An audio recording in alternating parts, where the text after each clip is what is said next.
This program is designed to provide general information with regards to the subject matters covered. This information is given with the understanding that neither the hosts, guests, sponsors, or station are engaged in rendering any specific and personal, medical, financial, legal, counseling, professional service, or any advice. You should seek the services of competent professionals before applying or trying any suggested ideas.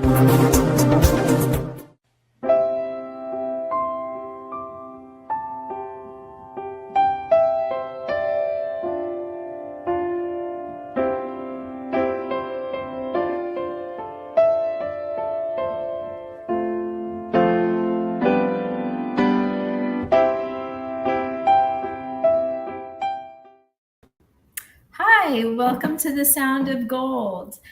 If you've been here before, welcome back. If you're new, welcome. Basically, my whole idea for doing this show is to focus on music, musicians, music teachers, and music schools, as well as various music programs in our school system. And I'm a big advocate for keeping music alive, keeping musicians alive, and there's so much that goes into playing an instrument. There's so much. Sorry, I have a cat here who's wanting to get all the attention, so she's going to have to share my attention today. This is Callie. So with that being said, with music, there's just so much to dive into. There's so much to cover, and if you're a musician, you get it. It's a never-ending journey. It's a never-ending, like you never get to a point where like, okay, that's it. I know what I need to know, and move on. It's just you're forever growing, and that's the beauty of being a musician, is that there's never too much to learn. And the beauty of being a musician amongst musicians is that we get to help each other and learn from each other as well. Over the years, I'm a music teacher. I teach piano. I'm a piano performer as well.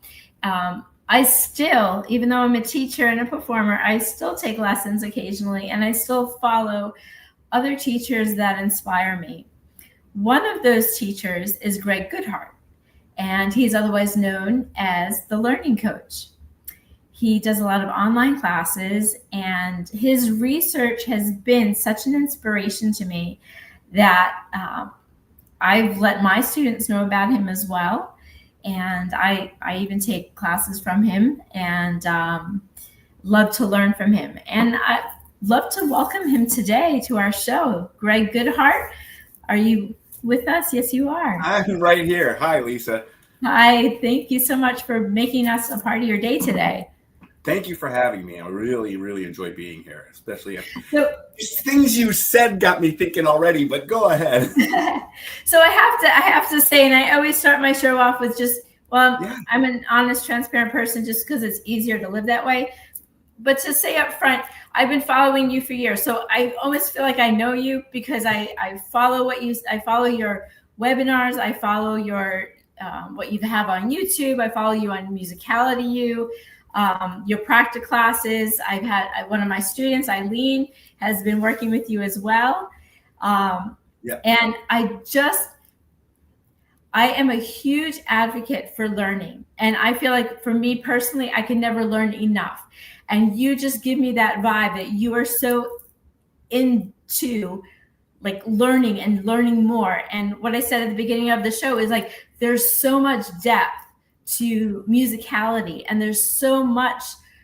It not only goes into music, like to learn music, you can use some of the tactics in so many different areas of life as well. So, there's so much ground to cover within the time frame that we have. Let me ask you, where would you like to begin? Tell me something about like what inspired you. Let's start with that. What inspired you to begin this journey in music? It's funny. I wrote down a couple of things you said that I was going to say something about. But when you said I'm a teacher and I still go and learn things from other teachers, that's how it happened to me too. I was teaching. I've been a teacher for decades, and before I did this business, the latest one was 13 years at a high school running a music program for my instrument, and then hiring other teachers, doing all this stuff. And I got to a point not long into it. I was a good teacher, in quotes. I won awards and everything. But not long into it, I realized I can't get my students past a certain level. I don't know how it's done. And I did it like a lot of music teachers do it. Try this. No, that didn't work. Try that. Oh, that worked a little bit. Try this. What are we doing? What this brings me to is the most exciting thing, how I got here, because I realized I hit a ceiling. I have a master's degree in music, and I couldn't play nearly as well as I should have been able to play with that amount of work. I should be touring the world with the amount of work that I did. And I knew, I had an idea. It wasn't talent or some magical force, but that's what we think it is. Which brings me to exactly what I was thinking when you were talking about going to other teachers. We have something now, and we've had it. Well, we've always had it as humans. We now have it described in research and science. We always wonder, can I do this? If I've got a student who needs to do this, what should I try to get it done? We try it. And if it doesn't really work, we try something else. Oh, no. We now have the ability to know that if we ask someone to learn something and they do it exactly as we ask them to do it, which is not 10 hours a day and hanging from the ceiling and counting 1,000 cars as they drive by or whatever. It's nothing like that. It really takes less time. You got to introduce it the right way. That's kind of the art of teaching it. We know with certainty that someone will learn. And when they come back to me and they haven't learned, I say, well, you did something that wasn't what I said. So let's look. And then we go through the process. Aha, right there. Oh, I didn't realize that. And once you get it down, you're guaranteed to get it. Reminds me of something you were talking about, how this applies to everything in life. And my wife was talking, she's in the financial industry, and my wife was talking about, it takes 3 months to onboard people, and she's not talking about like financial brokers, and she's talking about the people who support the brokers. And, there's a lot going on. You got to send emails and packages, and people are out doing presentations, but it's not something that requires a doctorate. Okay. And these people come in and they can learn. And she said, it takes 3 months to figure out if they're going to do it or not. I said, I could tell you in 3 weeks. And by the time we got to the 3rd week, it would be, you're not following directions. If you would, you'll do great and get all sorts of raises because you're going to learn to do it well and you're going to be wonderful. But if you just don't want to do it, no harm, no foul, but we'll have to shake hands and each walk different directions. Yeah. And it's so much easier that way when you know what you assign will work. And if you know enough about it, you can predict the stages people will go through as they learn it. And they're amazed. Like, you said I'd think this, and that's exactly what I thought, and I almost quit, but then I thought this, like you said I would. You see it enough, it all happens the same way. Folks, y'all have as much talent as you need, and learning works the same for everybody. We just get there in different ways. So that brings me to the talent code. I've read it twice. I get something out of it each time. I think maybe that's just being human. So share something with us with our listeners who have not read it and where they can find it, and tell us a little bit about it. Oh yeah, my book, Cracking the Talent Code. There's actually another book called The Talent Code, which is a good book. So that is so researchers will tell you, and there's papers on this, there's a researcher named Hardiman who's talked a lot about this, is there is a gap in between the science and all of the rest of humanity that wants to learn. And we got a lot of frustrated people out there who want to learn and can't learn, no matter how hard they try. I just thought of something recently. It's a tagline I'm going to use.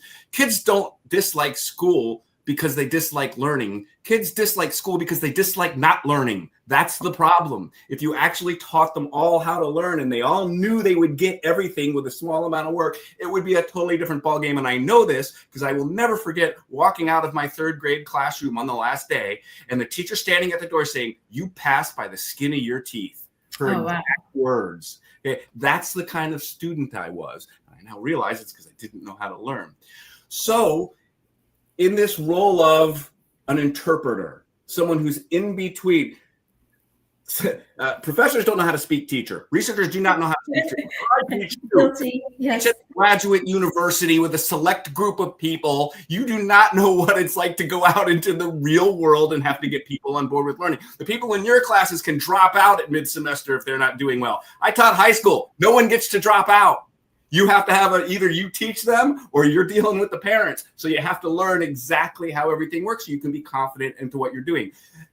Teachers, on the other hand, first have too much to deal with to really be doing a lot of this stuff. It became an obsession for me, like music was at one time. So that's what that was. And researchers don't speak teacher, and teachers don't know how to speak the research language. It took forever for me to learn how to read studies and everything. So once I figured all that out and then could dive in and go deeper, the whole magic of the thing was, how do I get in the middle there where I could take the best of the research, not the surface stuff, which is a lot of what you see people marketing the science. Oh, spacing, you should do your practice at different times. Sure, you should, but spacing is a lot more complex and a lot more subtle and applicable than just that. In fact, that whole workshop your student's taking with me right now, the first 4 weeks is all spacing only, and it's spaced repetition. Anyway, I'm getting into something else. So I said, what do I need to do to get this into, this is my superpower that I've developed, and all teachers should develop this. How do I make anyone understand this stuff so they can use it? And the answer, and that's what that book is. It's trying to get people to understand, look at all these gateways. Here's the gateway to learn about talent. Here's what I found. You can go ahead and look at the research and see what you find. All these little gateways in, and then you can start using it, which takes a long time. But if you can find someone who can teach it, which there aren't that many, and I will tell you this secret. Teachers, I will tell you this secret to teaching all this stuff. Look up something called cognitive load theory. You have to reduce the amount of things your working memory pays attention to down to an amount it can handle. Otherwise, you will reach too much confusion and won't learn.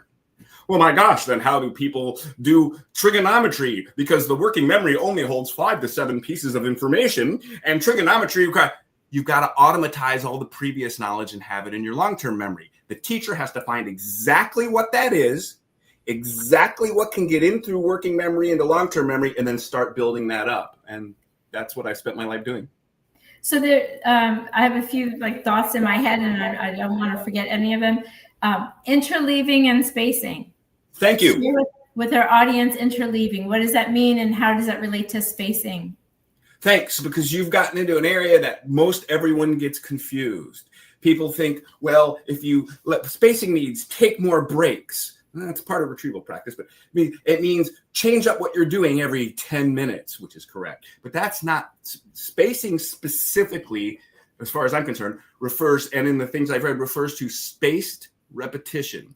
Interleaving, and I'll explain both, interleaving refers to interleaving your learning episodes. A learning episode, I think I just made that word up right now, a learning episode, but it's how long you sit and work on something. I'm going to learn about the how Congress works. Okay, I'm going to sit there and read. Well, I'll do it for an hour to figure out 2 chambers and all this stuff. Okay, but you don't want to do that for an hour. What you really want to do is do it for 10 minutes and do something else for 10 minutes and then do that for 10 minutes and do something else. You want to constantly shift what you're doing. It should feel uncomfortable, and you should switch before you truly understand what you're doing. I know it sounds weird. And then spacing is spaced repetition. We're used to doing 10 or 25 or 30 or 50 reps in a row. Look up something called the power law of learning. By about the 3rd or 4th rep, they're almost useless. That's why we do all these reps and it doesn't work. What you want to do is do 1 repetition spaced out by 5 or 10 minutes, once and only once for about 3 or 4 days. Try that, everybody. You'll be amazed.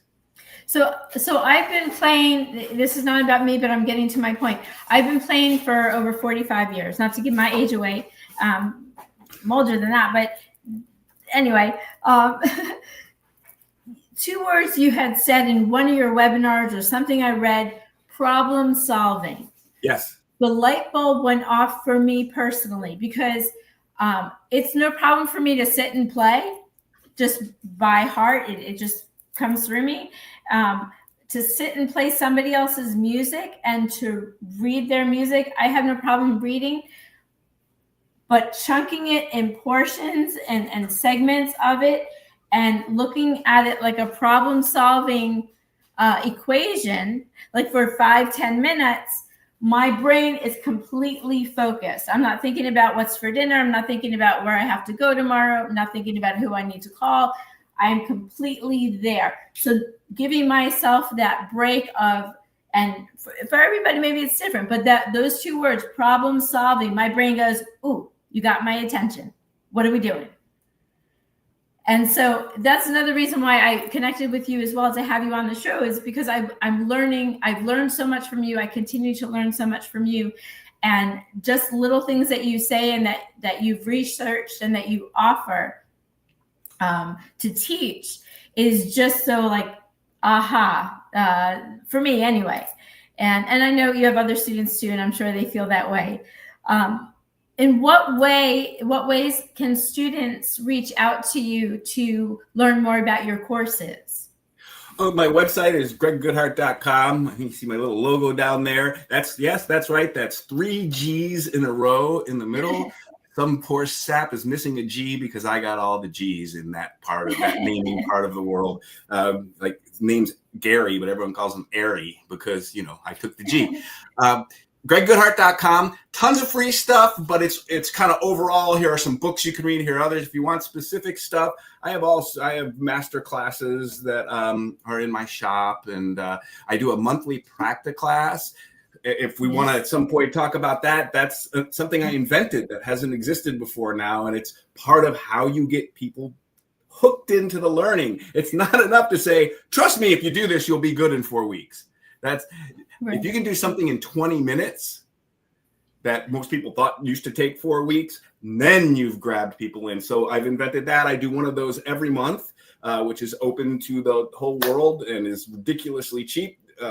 Based on a lot of times what I get paid to travel around and talk to schools. And as you mentioned, this works in everything. It works in academics. I train teachers. I do professional development I go to music departments, and I go to the academic stuff. So you're right. It's all over the place. So any of that stuff, there's areas of my website, and you can always get in touch with me at hello@gregggoodhart.com. Yes, it's easy to reach out to you. And, let me ask you the difference, and there might not be a difference, but maybe for our listeners who are just tuning in and haven't worked with you before or know about you. I know you have this ongoing practiclass for the next several weeks, and I know it's your first time putting that together. However, you have the practiclass once a month. So is this? So this is my marketing problem. I call everything practice something, and then people it's confused. The practiclass is different than I have this 8-week thing going. It's closed right now. I'll offer. This is the third time I've taught it, and then I'll do another one sometime in the future. I haven't decided yet. We have a waiting list you can get on. That's called Perfect Practice. That whole 8-week course, practice doesn't make perfect. Perfect practice makes perfect, right? The old saying that I used to say all the time as a teacher. So that's every once in a while I'll offer a course on something. The practiclass is a monthly meeting, and I think everyone has a different idea what the word master class means. But in the music world, there's a master up on stage. You go up, you play your piece, and then the master tells you things that you and your teacher, who's wonderful, but that's a master. They know things that and they give you the master advice during that class. So it's the same format. Come up and play. Except the difference is I'm not going to I don't know, someone playing violin. I don't know how to tell you to interpret violin music. Barely. I'm a classical guitarist. But what I do is say, leave that for the master and leave that for your teacher. You can't move your fingers right there, and you keep making mistakes. You do that every time, don't you? Yep. How do you practice it? Every day. I can't get it. I've been doing it for 4 weeks. That's what we work on. So that's the difference. And every month, it's different people, many times that I've never met, on instruments I've never played.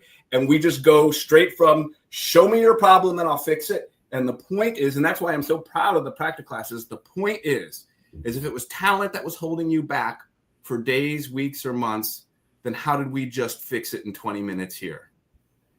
And it's faster, easier, cleaner, much easier to play.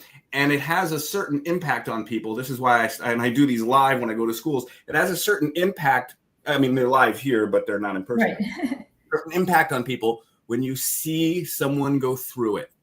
And you see, how is that? Oh, that was okay. How's that? Oh my gosh, how am I playing it that fast? Here, let's go a little faster. Oh my gosh. And when you see that, that's how it feels. That's how problem solving feels. The reason kids dislike school is not because they dislike learning. The reason kids dislike school is because they dislike not learning. If you would show them how to problem solve in the most basic way, I'm telling you, and this is what goes on in the practiclass, what happens is when you solve even the smallest problem, and any problem that you do not know the answer to once you start working on it is a problem for you. whatever that is. I don't care how basic or how complex. When you solve that, the brain releases dopamine and makes you happy. Yes. And then you want to do more. This is the key to self-motivation and self-efficacy. And it creates self-esteem. Everyone wonders where that comes from. How do I create self-esteem in kids? Get them to actually do things they never thought they could otherwise do by obeying cognitive load theory and teaching them in very small ways how to do the most basic steps of problem solving, which is the essence of something called deliberate practice. I love it. I love it. I have to pause for a second and just apologize to my audience. If you're hearing some background noises, and I know my engineer might hear it too, just a quick, about 3 weeks ago, my daughter and I found a teeny tiny kitten out on the street. And so we rescued her. And so she's healthy now, and she's finally out of confinement. And so if you hear noise in the background, she's just having the time of her life. So I apologize for the noise. It's teeny tiny kitten. So, but anyway, back to what we're talking about. Yeah. You know, what you said about the instrument and about, you know, you play classical guitar, and it doesn't matter what instrument a student comes to you with. And for me personally, I work solely on, I teach on the piano. I teach music theory, but I always tell my students, let's intertwine kind of the theory and the foundations of learning music, because it's a language in itself, but also get to know your instrument, because your instrument, the more you get to know your instrument and how to work it out and take the steps you need to take, you'll find that you can play it smoother, because you tend to own the instrument instead of it owning you. Yes. I've said things very similar to that. Yes. Yeah. And so, you know, you had mentioned also with students learning fast. I think it was last week, maybe in one of your classes, you mentioned practice Zen. Practice Zen. Practice Zen. And I love that, because your approach to teaching some of, not to give secrets away of your practice class. Please give them all away. Give them all away. Your micro practices turn into macro, because you're able to handle it. And it's, again, another lesson in life. The more you can manage a problem, even if it's a measure of music, the more you can manage it, the more control you have as a person. And I think as a human being, we all want to feel that sense of control. Yes. When we are mastering something, right? So you mentioned practice Zen, but then I laugh because I think of like Sesame Street. You talk about the speed monster. Yeah. Right. So it's like, how do you practice Zen without letting the speed monster take over? And me, myself, I'm working on a piece just for the fun of it, just because I'm playing along with one of your classes and another teacher as well. I have to remind myself to slow down, because it's like human nature. Like you've said it too. You want to get it done like yesterday. Mm-hmm. So, focusing on smaller segments, not for 3 hours, but for 5 minutes here, 10 minutes here. You can do it for 3 hours, just do it in bits with other stuff in between. Right. And if you do it that way, you won't need 3 hours, but you'll find 3 hours goes by pretty quick. Well, that's the Zen. That's it right there. There's a researcher named Mihai Csikszentmihalyi who spent his whole life. Is that from the book Flow? Yes. This is flow. That's what that is when time starts to melt off the clock. If it hasn't happened to your student in my course yet, it will, because that's what starts to happen. You brought up something very interesting. You said you teach the instrument. Let me be really clear. You have to, well, you don't have to, but you have to learn the instrument. That's what instrumental teachers are there for. They'll give you a smattering of practice advice. They'll give you some music theory, but they are the instrument expert. I cannot tell you how to hold your finger to get to a black key when you're playing a C9 chord. I can't tell you exactly what you should do. You do that, but what we haven't done is looked at, hey, music theory is a separate subject, No one learns how to compose and how to master music theory in piano lessons. No one learns how to play piano in theory lessons. You do little bits. You got to learn how to do a 1, 4, 5 to pass your little theory exam or whatever it is. But that's small parts. And we've been smart enough over the last few hundred years to separate these courses out for their own area of study. If you want to be serious about, music, you do several years of just music theory. You do many years of just instrumental applied. You do years of just ear training, a class just for ear training. You do years of just history. For some reason, we have not figured out that you need a separate training for practice, for how we learn. And I have, kind of fallen into that gap, and that's where I'm at. But we haven't figured that out yet, that we can just do it through tips and tricks. And we absolve ourselves by saying, it must be talent. There's some magical force, which I cannot describe, do not know what it is, can't say what it's made of, can't say where it comes from, can't say anything about it other than you'll know it when you see it. But if the person doesn't keep getting good, then the talent didn't realize itself. And if someone's bad and then they're a late bloomer, no. When they learn well, they get better. When they don't, which if they're doing it randomly, I had a great week, I learned, I don't know what I did. If they have no direction, it's very hard to learn how to do that stuff. So it is a separate, you need instrumental advice. Some of you might get it from YouTube or Facebook group, whatever. Teachers are the best bet. They will take you through it. They know what you need an instrumental teacher. But what you don't realize you need, that's why I'm beta testing it now, teacher training programs. So teachers can incorporate this into their teaching. I'm doing one with an orchestra teacher in Milwaukee and another with a solo teacher who's in an orchestra in Toledo. And I should be done in about a month. And then maybe in the new year, I'll start offering that program. But that's it. Well, I love that. That's great. Someone to teach you how to practice. And the easiest way to do that is by starting with deliberate practice. You brought up problem solving and how do I get into the smallest thing? This is how you do it, right? I'm going to take that down for just a second and say, we've all heard about deliberate practice, the 10,000 hour rule, Anders Ericsson, the 1993 study, all of that stuff, and the debate, whether it is talent and all this other stuff. Okay, we've all heard about it. We read books about it. How many of you can do it? Come on, you read books about it. How many of you can do it? It's too confusing. Yeah, well, what you need to do is challenge yourself. Mia Hamm, she would always move up to another level of soccer before she was ready. And how does that help you, especially beginners? Or I work with concert artists, people who are touring the world. And when I show them how it really works, like, oh my gosh, I can't believe how much time I've been wasting. I have done this so quickly and it's so much more efficient. And I just, and we just don't know how that works. So that's what you need to do. And the way you do it is if you read a book about deliberate practice, you have not reduced the cognitive load. You're reading a whole book. What do you do when the rubber meets the road, when you've never done this before, or don't know if you've done this before? You've done some of it because you wouldn't learn anything without it. So anything you've learned has been using parts of deliberate practice. You just don't know what you're doing. What do you do when you sit down? You do this. You plan. Make a plan. I'm going to play the first 4 measures.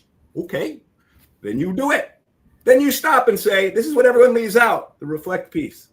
And then you do it again and again and again. What could be better? What just happened there? Don't be surprised if you don't know. Even though you were sitting right there, moving your fingers on the instrument. Don't be surprised if you don't know. Whenever I teach deliberate practice the first time, to about 90% of people the first time I do it, so how was that? What'd you just do? Blank stare. This is how much we pay attention in practice. And I say, wait a minute, didn't you have the trumpet? You were standing right here. I could swear you had a trumpet and you were playing. Weren't you here? Yet you have no idea what you just did. We leave out the reflect piece. So it's going to take a while for a lot of people just to start finding things. But then something's going to happen. You're going to find 6 things.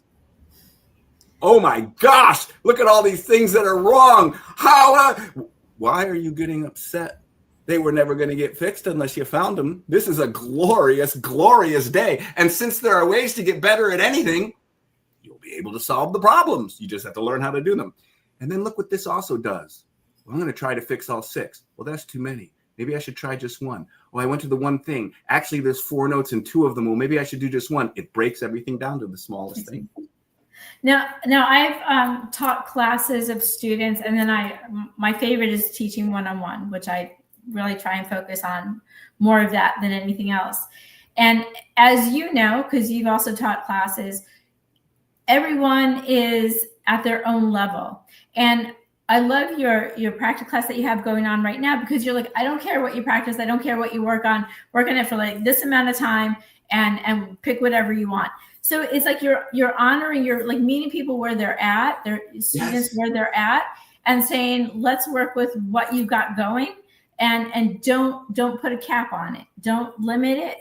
And I think the hardest thing for any of us, which I kind of mentioned before, is that, we learn, and maybe I didn't really mention this per se, but when you're practicing, even like that, those, let's say 3 measures or 4 measures, it feels like, and you did say this, looking at the stairs, and I use this terminology. If you look at like the whole staircase going up, you'll never get to the top. But if you take one step at a time, it's going to take as long as it's going to take. You can't limit yourself on, how long, I don't know, a Chopin piece could take you to play. It's right. I booked a coffee house gig for 6 weeks away. Then I showed up and I couldn't play right. Whoever told you it was only going to take 6 weeks? Right. Not 7, not 6 weeks in a day. Sorry, but I could never resist that one. How do we make a judgment that I should have learned it in that amount of time? Maybe it was just too darn difficult and you bit off more than you can chew.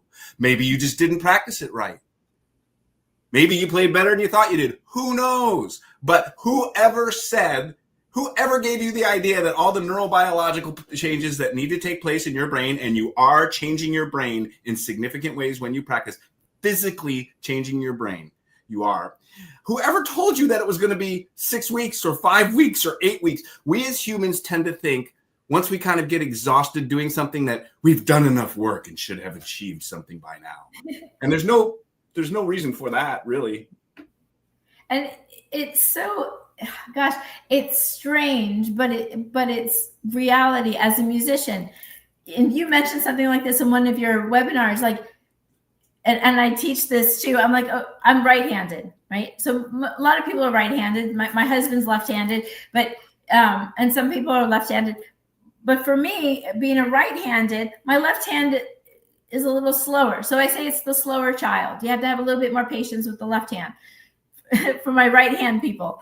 But both hands, it's amazing to me how we have to train them when it comes to learning the instrument. It's not just like, okay, pick up, a bag of groceries and put it here and put it there. You don't think about it. You drive a car, you just know what you're doing. But when you're playing the instrument, going back to really get to know your instrument, but also your regions and knowing where you're playing and what you're playing, and give yourself that permission to take as long as it's going to take to learn. And what you need during those times are the ability to come up with small problems that are real, genuine challenges. It may only be 4 notes, but that are real, and then fix it. Dopamine. Then you move on to the next challenge. Okay, all right. What's the next challenge? Oh, I got to figure that out. Oh, I can't believe this. I'm getting worse. When am I ever going to? Oh, there it is. Dopamine. No. And then you get more. Go ahead. Sorry. No, so tell us more, with the amount of research that you've done, tell us a little bit more about the brain and how the brain works. Let's say, I've practiced maybe throughout my day, I put in an hour, like on and off, right? Mm-hmm. So at the end of my day, and I'm just focusing on me, but I'm talking about general musicians who practice. At the end of the day, what is our brain doing? Are we still practicing? Are we losing what we put in? Do we remember it? Do we retain it? How does that all work? Wow, well, that's enough for about 12 books. It's interesting you say, as our brain. So let's just start with this. Whenever you do anything, you're changing your brain. It's responding to what is going on. And if it's anything new, it's making adjustments as to how it deals with what this new thing is. What it's doing is it's creating new neural networks. It's connecting neurons to other neurons. How everything we think, every move we make, everything we do is governed by neural networks. When I want to do this with my hand, okay, that's a specific neural network firing off. If I do this again, it's the same neural network firing off again. So when we're doing motor skills, And this works for cognitive skills too, because cognitive skills are represented by neural networks. So what we're doing is we're changing our brain. We're trying to figure out, so now it depends how much skill we already have. If we can already do 90% of what we're learning, then the brain's already automatized those skills. That's getting it into long-term memory. You asked about what happens at the end of the day. What happens at the end of the day is sleep, where memory is consolidated into long-term memory. And then you have to work on something which is spacing and interleaving, called retrieval practice, which is something none of us do. None of us. That's why we go into tests and think we're going to get an A and end up getting a C, because we learned the material, but we didn't do retrieval practice. But I digress. And then, so what you do is you change your brain that way, and you can do it quite quickly. For instance, doing something like contextual interference, which is what I usually start the practice class with, which is taking anything you want to play, anything, and this works for other types of knowledge as well, and making it different so that it becomes harder. So the easiest way to do this that we think of is using dotted rhythms, right? We play something and then we play with a dotted rhythm. Now, how many of you out there at some point in life had someone introduce you to the concept of dotted rhythms? Right? And you're like, oh, you have problems with that scale passage or with that chord progression or whatever. Say, I want you to try this. Try playing with the dotted rhythm. And you struggled. And what's going on? And then you got better at it. We'll try this rhythm. We'll try that. And then you got better. And then you got better. And then what happened? Whenever I see people, it's always the same thing. Well, I still do it, but it doesn't work like it did before. Like the first couple times I did it, it was amazing. Like it made me way better. And now I do it because my teacher told me to do it. How is it that our teachers have never, and I was never told this, I have a master's degree. How is it our teachers don't tell us it's not about the rhythm? It's about interfering with the context until it becomes difficult. Once you're good at the rhythms and you can just rattle them off, they're not helping you anymore. No one I know ever has come up. In fact, I see people out there selling books on this stuff who want to talk about varied practice and this and that. They don't know the concept of desirable difficulty. Which is, would you say, I'm sorry, I don't mean to interrupt you. Please. Would you say that's in comparison to understanding? So what I mean by that is I want to learn something. So in order for me to retain it and learn it, I guess, what's the difference between, I guess, understanding and retaining? I don't think there's much difference. But if I want to learn something, I need to understand it so then I can grow with it. Because if I don't understand what I'm doing, like for instance, if I'm doing, three measures, playing three measures, I have to kind of understand. For me, and my teaching, I want to be able to understand what steps I'm taking, what regions I'm in, where I'm going, because that gives me kind of a roadmap. Yes, that's the first stage. Yes, that's the first stage. You go through this and say, I have to know where the notes are. The first plan is knowing where the notes. I don't think anyone disagrees with that first plan. Once your fingers reach the instrument, right? Some people say, well, go home and analyze the theory. Okay, whatever. That's all fine and good. Whatever your assignment is, there's nothing wrong with going home and analyzing it first if you have the theory skills to do so. There's nothing wrong with that. Go home and just look for the hard parts. Okay, whatever. That's cool too. Or go home and just play whatever it is. But we know that when the fingers hit the instrument, the plan is to get all the notes right. So and you do it. Oh my gosh, the third and fourth note I can't really get, or I don't know what region I'm in here or something like that. Okay, well, let me just double check. Oh, okay, that's this region. Oh, I thought it was this. Bam, that's learning right there. When you say, I thought it was this, but now I see it's this. That is the first stage, the understanding. And here's what you're doing. You're trying to get this stuff out of your working memory and into your long-term memory. Working memory holds somewhere around 5 to 7 pieces of information at a time. That's why you forget someone's name 2 seconds after they tell you, because another couple of pieces of information come in. But if you're only able to deal with that amount of information, how is it you can have discussions about vastly complex topics, whether it's music history, politics, sports, it doesn't matter. You can have, but how is it? Where's all that information coming from? It's stored in your long-term memory. And you used a good a term there as you were saying it. Well, I need to understand it so I can retain it. Retain is only the first part. The part we always miss is retrieve. It's not enough to get it into your memory. Yes. No, with retrieval though, there's I think there's a line in the sand, because I could play 3 measures over and over again because they're in different regions. I'm trying to get it or to retain it. However, the fine line is over practicing those 3 measures, because in your practice class, the Saturday class, 5 minutes or 10 minutes, and then choose something different, right? Because that's the interleaving. So I'm wanting to express to our listeners how important that is, because taking the focus off of that frustration, you stop. Okay, so when we I tell my students, if you get frustrated with a piece, you just need to stop, because then it's not fun anymore, and your brain's already thinking about, is there any more ice cream in the freezer? That's mental fatigue. You cannot practice through mental fatigue. But if you practice this way, not through mental fatigue, it's not lifting weights. You don't push through. But if you push to right when you get frustrated, realize that you need a break or that you need to quit for the day. And then if you keep doing that over the course of days, you'll be able to go for an extra 3 or 4 minutes. And then you'll find another 3 or 4 minutes, and you'll find it keeps, because you're building something in the prefrontal cortex of your brain that governs your ability to control yourself and focus that hard. It's a developable skill. So you have to learn how to focus this. I don't care if you're practicing 30 minutes a day and you do this and you can only go 5. You made more progress in those 5 minutes than you used to in your 30. I promise you that. And go ahead. No, you had mentioned, I think it was Saturday's class, about going to the gym and working out. Like you're not going to be looking like the Hulk after 2 hours of one workout. You just have to be consistent with repetition of practicing, of working out, and be okay with that.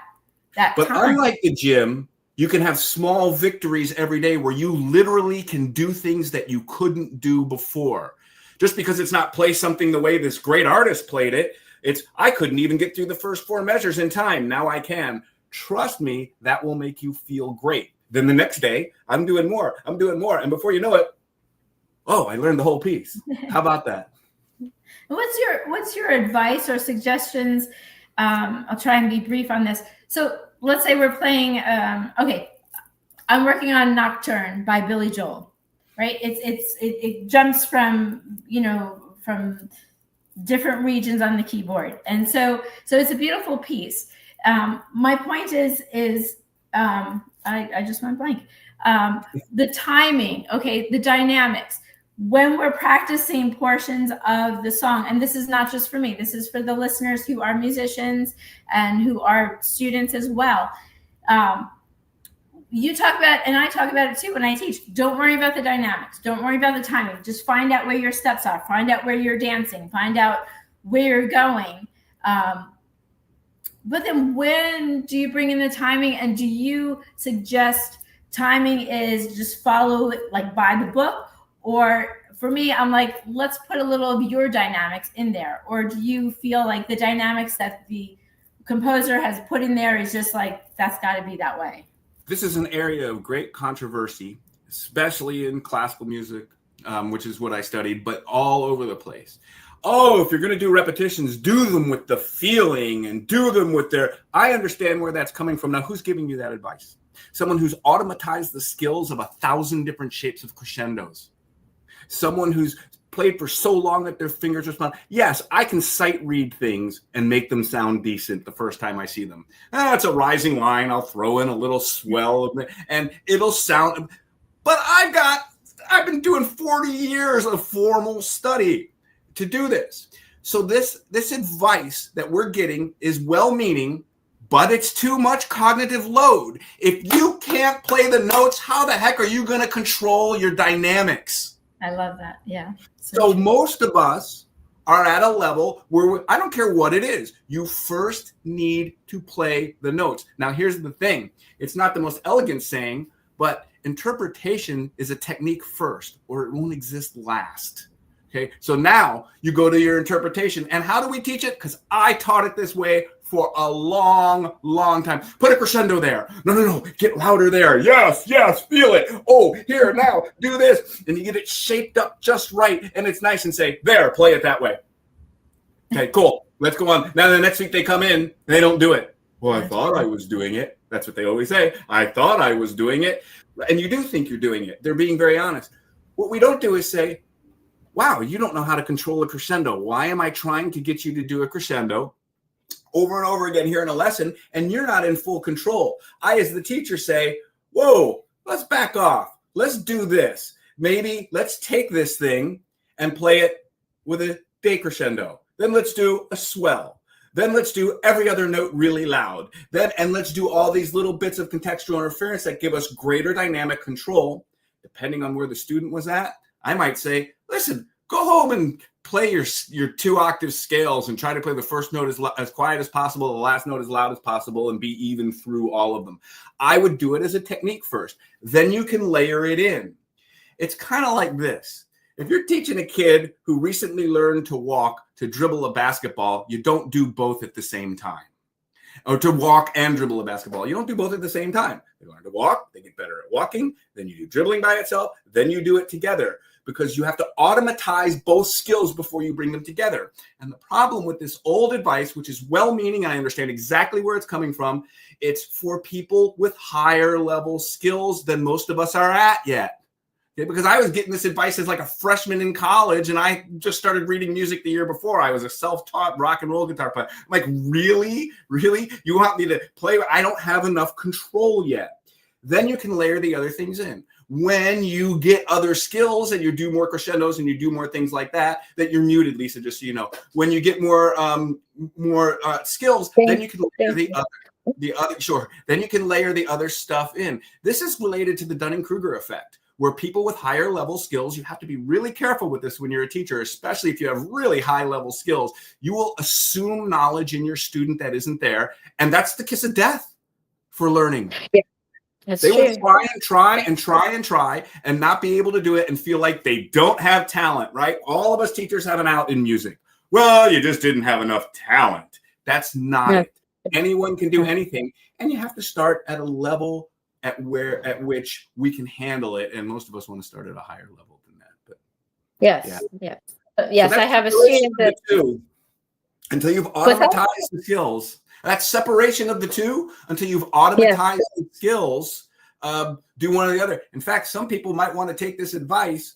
Listen, if you're trying to learn something really, really hard and you haven't been playing that long, why don't you try learning 2 or 3 easy pieces with crescendos and decrescendos and do that and get those skills going where the cognitive load is lower so that you can go into the other thing. And you were talking about this earlier. Go ahead, please. We're just about out of time, and I could talk to you for another hour, and there's so much to talk about. Please tell us again for our listeners, how can students get in touch with you? And how can they learn more about your classes? Yeah, I'm at gregggoodhart.com, GreggGoodhart. And there's like a free thing there that'll show you how to do dotted rhythms and contextual interference. It'll make you better at something you're struggling with now. It's free. There's actually a bunch of free stuff on there. There's classes for sale. There's all sorts of stuff. And you can always get in touch with me at hello@gregggoodhart.com. Well, Gregg, thank you so much for being on the show today. I'm all about keeping music alive and being an inspiration for our students. And I had to add that because I wrote that down when you said that at the beginning. I wrote that down. You said keep music alive. I will make this very quick. You want to keep music alive, folks? Stop letting kids quit because they don't get it. Keep them in there because they do get it. Not forcing them. They'll want to be there when they actually learn. That'll help keep music alive. Love it. Well, thank you so much, Gregg. We will be in touch. And again, to our listeners, thank you for being part of our show today. And you know how to get in touch with Gregg. And you're not hard to find. Gregg Goodhart. You got the 3 Gs. So thank you so much, Gregg. And I will see you soon. Thanks. See you soon. Okay. Take care. Thank you so much for tuning in today. And I always like to end our show with a little piano playing. We have about a minute left. If you are a student of music, if you're interested in taking lessons, Gregg has been a great inspiration to me, and I know you will enjoy learning from him as well.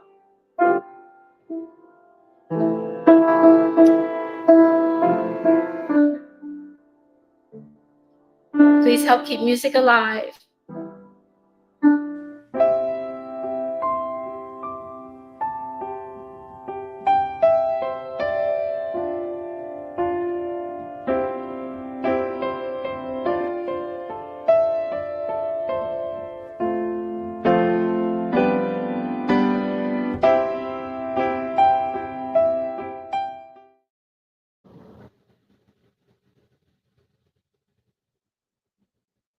Thank you, Reb.